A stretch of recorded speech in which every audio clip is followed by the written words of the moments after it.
अस्सलाम वालेकुम। आज मैं आपको चावलों की खीर बनाना सिखा रही हूँ। इसके लिए सबसे जो मेन इंग्रेडिएंट है ये चावल है। ये मैंने 12 चम्मच चावल ले लिए। ये जो हम चावल खाने वाला चम्मच होता है ये भर के आपने फुल लेना है। इसको मैंने 12 चम्मच ले लिया और इसको ग्राइंड कर लिया मैंने।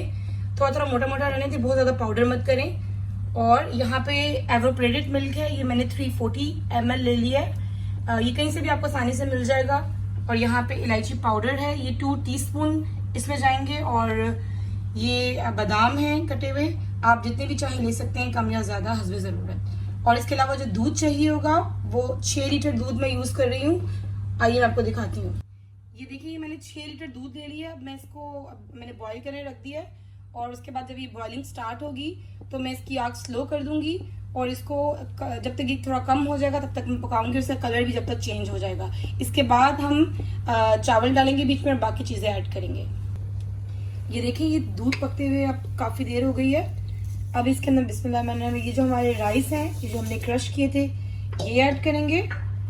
और ये जो हमारे आलमंड्स है ये हम हाफ इसमें से ऐड कर देंगे।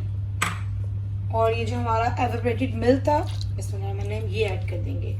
और इसको तब तक पकाएंगे जब तक कि ये गाढ़ा हो जाए, जिससे खीर होती है, और जिसका चावलों का दाना अच्छी तरीके से गल जाए।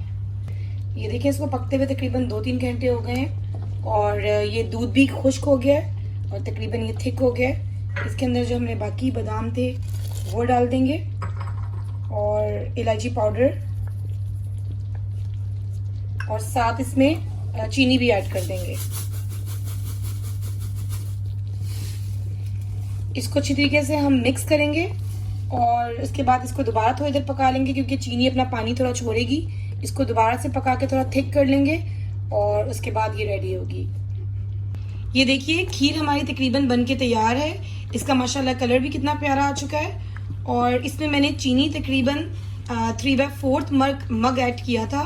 और अगर आप इसको ग्राम्स में देखें तो 220 ग्राम्स होगी। चीनी आप अपने हिसाब से कम या ज़्यादा भी कर सकते हैं। अगर आप ज़्यादा खाते हैं तो आप इसमें और ऐड कर लीजिए, और अगर कम खाते हैं तो आप इसमें कम कर दीजिए।